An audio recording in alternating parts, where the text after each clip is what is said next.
ପ୍ରେଜ୍ ଦ Lord.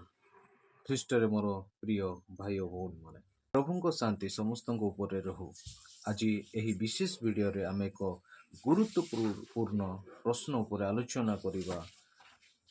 Bible ଦୃଷ୍ଟିରେ Christian ମାନେ ନବବର୍ଷ ପାଳନ କରିବା ଉଚିତ କି? ଜାନୁଆରୀ 1 ତାରିଖ ଆସିଲା ବେଳେ ଆମ ମନରେ ଏହି ପ୍ରଶ୍ନ ଜନ୍ମ ହୁଏ। ଆଜି ଆମେ ସରଳ ଓଡ଼ିଆ ଭାଷାରେ ଏହାର ଉତ୍ତର ଖୋଜିବା। ପ୍ରଥମେ ସତ୍ୟଟି ଜାଣିବା ଜରୁରୀ। ବାଇବଲ କେବେ କହେ ନାହିଁ ଯେ ଜାନୁଆରୀ 1 ତାରିଖରେ ନବବର୍ଷ ପାଳନ କରିବା ଉଚିତ କି ଉଚିତ ନୁହେଁ। ପୁରାତନ ନିୟମରେ ଇସ୍ରାଏଲ ମାନଙ୍କ ନବବର୍ଷ ଥିଲା ବସନ୍ତ ଋତୁରେ, ଯାହା ନିଶାନ ମାସ କୁହାଯାଏ। ଏହା ପାସୋଭର ପର୍ବ ସହିତ ଜଡ଼ିତ ଥିଲା, ଯାହା ପରମେଶ୍ୱରଙ୍କ ମୁକ୍ତି କାର୍ଯ୍ୟକୁ ସ୍ମରଣ କରୁଥିଲା। ଆଜି ଆମେ ଯେଉଁ ଜାନୁଆରୀ 1 ପାଳୁ, ତାହା ଏକ ସାଂସ୍କୃତିକ ପଞ୍ଜିକା। ଏହା ରୋମାନ ପଞ୍ଜିକାରୁ ଆସିଛି। ତେଣୁ ଉତ୍ତର କ'ଣ? ଉତ୍ତର ହେଉଛି ନବବର୍ଷ ପାଳନ ଆପଣଙ୍କ ଉଦ୍ଦେଶ୍ୟ ଉପରେ ନିର୍ଭର କରେ। ବାଇବେଲ ଆମକୁ ସ୍ପଷ୍ଟ ସୀମା ଦେଇଛି। ଆସନ୍ତୁ କିଛି ମୁଖ୍ୟ ବାଇବେଲର ସୂତ୍ର ଦେଖିବା। ପ୍ରଥମ, ସମୟର ଉତ୍ତମ ବ୍ୟବହାର। ଗାଲାତୀୟ 6:10 ଏବଂ ଏଫେସୀୟ 5:15-16। ନବବର୍ଷ ହେଉଛି ପରମେଶ୍ୱରଙ୍କ କୃପା ପାଇଁ ଧନ୍ୟବାଦ ଜଣାଇବାର ସମୟ। ଗତ ବର୍ଷରେ ତାଙ୍କ ନେତୃତ୍ୱ ଓ ଯତ୍ନ ପାଇଁ କୃତଜ୍ଞତା ଜଣାଇବାର ସମୟ। ଏହା ଭବିଷ୍ୟତ ପାଇଁ ତାଙ୍କ ମାର୍ଗଦର୍ଶନ ମାଗିବାର ସୁଯୋଗ। ଦ୍ୱିତୀୟରେ, ପାପରୁ ଦୂରେ ରହିବା। ଗାଲାତୀୟ 5:19 ଏବଂ 19-21 ଯାଏ। ପ୍ରଥମ ପିତର 4:3-5 ଯାଏ। ଏହା ଅତ୍ୟନ୍ତ ଗୁରୁତ୍ୱପୂର୍ଣ୍ଣ।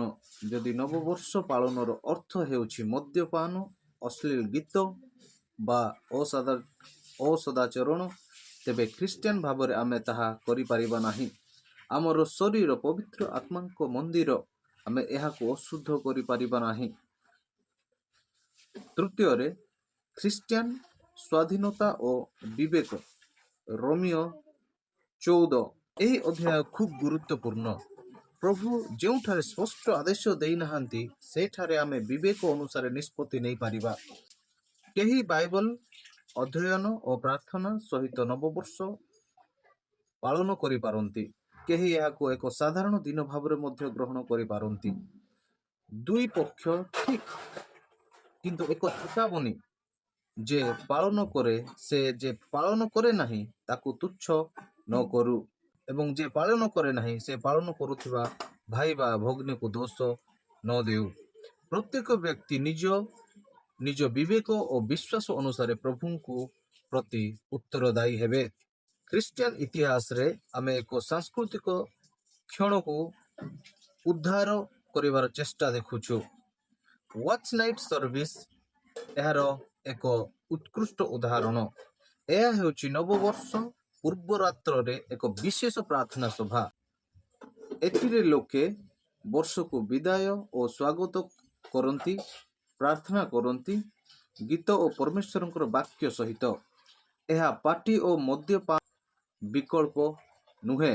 ତେଣୁ ଭାଇ ଓ ଭଉଣୀମାନେ, ନବବର୍ଷ ଆପଣଙ୍କ ପାଇଁ କେଉଁ ଆକାର ନେବ? ଯଦି ଆପଣ ପାଳନ କରିବାକୁ ଚାହାନ୍ତି, ଏହି କିଛି ସୂଚନା ମାନନ୍ତୁ। ପରିବାର ସହିତ ପ୍ରାର୍ଥନା ସଭା କରନ୍ତୁ। ଗତ ବର୍ଷ ପାଇଁ ଧନ୍ୟବାଦ ଦିଅନ୍ତୁ। ଆଗାମୀ ବର୍ଷ ପାଇଁ ଆଶୀର୍ବାଦ ମାଗନ୍ତୁ। ଆତ୍ମ ପରୀକ୍ଷା କରନ୍ତୁ। ବାଇବଲ ଅନୁସାରେ ନିଜ ଜୀବନକୁ ପରଖନ୍ତୁ ଯେ କୌଣସି ପାପ ବା କ୍ଷମା ବା ପରିବର୍ତ୍ତନର ଆବଶ୍ୟକତା ଅଛି କି? ସୁସ୍ଥ ଉତ୍ସବ କରନ୍ତୁ। ଭଲ ଖାଦ୍ୟ, ଉନ୍ନତ କଥାବାର୍ତ୍ତା ଏବଂ ପରିବାର ସହିତ ହସ ଖୁସିରେ ପାଳନ କରନ୍ତୁ। ମଦ୍ୟପାନ ଓ ଅସଦାଚରଣରୁ ଦୂରେଇ ରୁହନ୍ତୁ। ପ୍ରଭୁଙ୍କ ଲାଗି ଲକ୍ଷ୍ୟ ସ୍ଥିର କରନ୍ତୁ। ନିଜକୁ ସୁଧାରିବା ନୁହେଁ, ପ୍ରଭୁଙ୍କ ଇଚ୍ଛା କ'ଣ, ଏହା ହେଉ ଆପଣଙ୍କର ପ୍ରଶ୍ନ। କେତେକ ଭୁଲ ଯାହା ଆମେ କରିବା ଉଚିତ ନୁହେଁ। ଅନ୍ଧବିଶ୍ୱାସ। ଭାଗ୍ୟ ବଢ଼ାଇବା ପାଇଁ କୌଣସି ଟୋଟକା ବା ଅମ୍ଳ ଖାଦ୍ୟ ଖାଇବା ନାହିଁ। ଆମର ଭରସା କେବଳ ପରମେଶ୍ୱରଙ୍କର ଉପରେ ରହିବା ଦରକାର। ଅନ୍ୟକୁ ନିର୍ଯାତନା କରିବା ନାହିଁ। ଯେଉଁମାନେ ପାଳନ କରନ୍ତି ନାହିଁ ବା ଭିନ୍ନ ଭାବରେ ପାଳନ କରନ୍ତି ତାଙ୍କୁ ଦୋଷ ଦେବା ନାହିଁ। ଶେଷରେ ମୁଁ କହିବାକୁ ଚାହେଁ ଯେ ନବବର୍ଷ ପାଳନ ଏକ ସାଂସ୍କୃତିକ ପ୍ରଥା। ବାଇବଲ ଆମକୁ ଏହା ପରଖିବାର ଜ୍ଞାନ ଦେଇଛି। ପ୍ରଭୁ ଯୀଶୁ ଖ୍ରୀଷ୍ଟ ଆମକୁ ଏକ ନୂତନ ଜୀବନ ଦେଇଛନ୍ତି। ସେ କହନ୍ତି, ଦେଖ ମୁଁ ସବୁ କିଛି ନୂତନ କରିଅଛି। ଯେତେବେଳେ ଆମେ ନୂଆ କ୍ୟାଲେଣ୍ଡର ଖୋଲୁ, ଏହା ଆମକୁ ସେହି ମହାନ ପ୍ରତିଜ୍ଞା ମନେ ପକାଇ ଦିଏ। ତେଣୁ ଆପଣ ନବବର୍ଷ କିପରି ସ୍ୱାଗତ କରିବେ, ଏକଥା ମନେ ରଖନ୍ତୁ।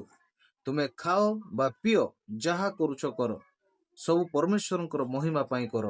ପ୍ରଥମ କରନ୍ତୀୟ 10:31 ଲେଖା ଅଛି।